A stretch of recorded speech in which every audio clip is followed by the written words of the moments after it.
I'm Dr. Shirisha Sathe.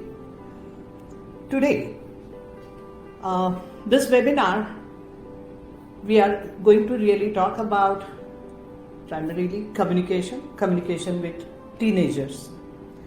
Of course, let me assure you that this is not about giving gyan on Sunday morning, but it is more about sharing some experiences and sharing some insights which probably might help us.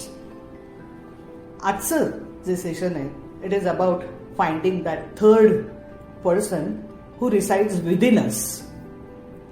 Let me tell you why there is a need to really think about a change. कि हम लोग भी कभी teenagers थे, हम लोग भी adolescents थे. ह्या वयाकडे बघण्याचा एक वेगळा दृष्टिकोन पूर्वी होता, काही ठिकाणी आजही आहे. पण बहुतेकशा मॉडर्नाइज्ड शहरांमध्ये राहणाऱ्या, सिटीजमध्ये राहणाऱ्या ह्या सगळ्या क्लासमध्ये मात्र एडोलसन्स आणि टीनेजर ही एक लायबिलिटी आहे. हे पहिलं कारण. दुसरं कारण असं की पूर्वीच्या काळामध्ये हा कालावधी खूप लहान असायचा.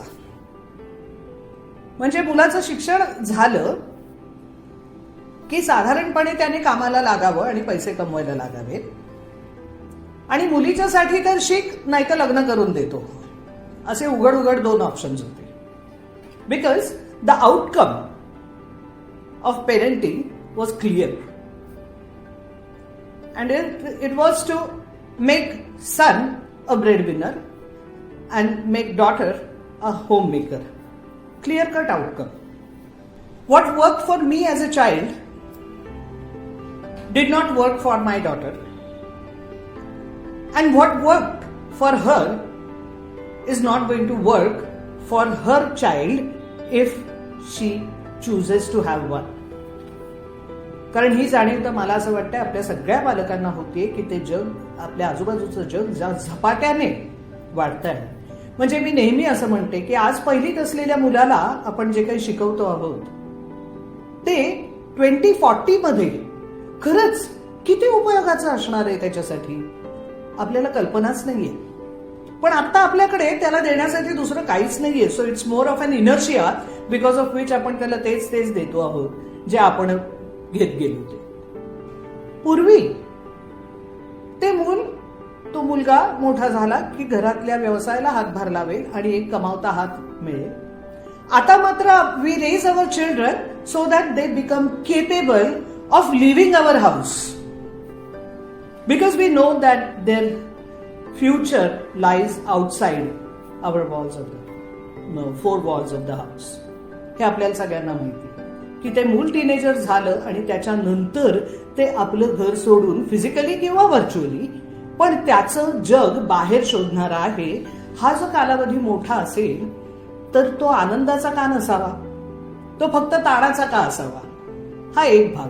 आणि त्याच्यासाठी त्याचं न्यूरोसायन्स माहिती करून घेतलं तर आय थिंक आपल्याला आणि स्वतः मुलांना सुद्धा ते जेव्हा कळेल तेव्हा I think that would be lot empowering to the students, to children and as well as to the parents. नाहीतर आपण नाही का वाढलो, मग ही मुलंही तशीच वाढतील. पण तसं होताना आपल्याला दिसत नाहीये.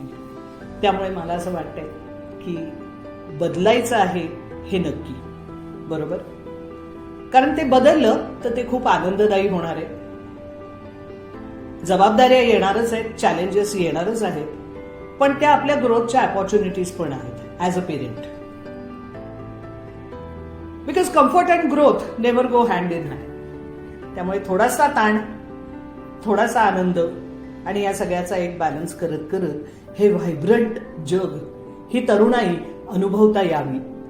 आयती घरात चालून आलेली संधी आणि एक चैतन्य, त्याचा आनंद घेता यावा, हा सगळा ह्याच्या मागचा विचार आहे. So do we agree that if the games have change, rule book has to change. इथे एक मला सांगू दे की अनेक वेळेला काही प्रायमरी प्रॉब्लेम्स असतात बरं का, पण त्याच्यातनं घरामध्ये सेकंडरी प्रॉब्लेम्स क्रिएट होतात. उदाहरणार्थ, एक साधं उदाहरण, टीनेजर्स नाही परंतु एक उदाहरण तुम्हाला सांगतो की for some reasons I don't have a job. Okay, I am not able to earn money. आता हा प्रायमरी प्रॉब्लेम झाला. पण त्याच्यातनं मला डिप्रेशन यायला लागलं, तर this becomes a secondary problem arising out of a primary problem. We at CCLO have come up with a course about communication with teenagers. आता ह्याच्यामध्ये मी म्हटलं तसं की ह्या सगळ्या गोष्टी आहेत, ह्या खूप एक्सप्लोअर करायच्या आहेत, अनेक गोष्टी आपल्याला बघायच्या आहेत. पण त्या बघण्यासाठी पहिलं एक छोटंसं स्किल आपल्याकडे असलं तर बेसिकली डायलॉग व्हायला लागतो. आणि ही कम्युनिकेशन बहुतेक वेळेला 3 गोष्टींच्या भोवती, 3 किंवा 4 म्हणेन मी, they rotate or revolve around these 3 issues. One is freedom and independence. कारण टीनेज हे एक्सटेन्शन ऑफ चाइल्डहुड नाहीये, हे प्री ॲडल्टहुड आहे. त्यामुळे need for independence and need for freedom ही त्यांची स्ट्रॉंग असणारच आहे. किंबहुना handling their freedom, equipping them to handle their freedom along with the responsibility of adulthood, हेच तर महत्वाचा आउटकम आपल्याला अपेक्षित आहे. Second thing, the communication with the teenagers in most of the families revolve around self-regulation, self-discipline, time management, and also link between choice and consequence.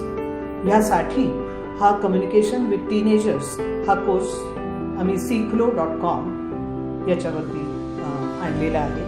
हे courses 3ही भाषांमध्ये, म्हणजे आज मी इंग्लिश, मराठी, हिंदी अशी थोडीशी कसरत केली, कारण ग्रुपचं प्रोफाईल, व्ह्युअर्सचं प्रोफाईल माहीत नव्हतं. परंतु ज्याला त्याला आपल्या भाषेनुसार whatever comfort level that you have with any of these languages. So we have this course available in all the 3 languages, English, Marathi and Hindi.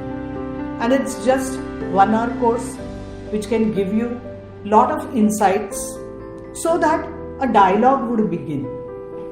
And then we can explore this wonderful and dramatic area of adolescents and teenagers, and let us grow together. So remember, don't correct before you connect. Thank you so much.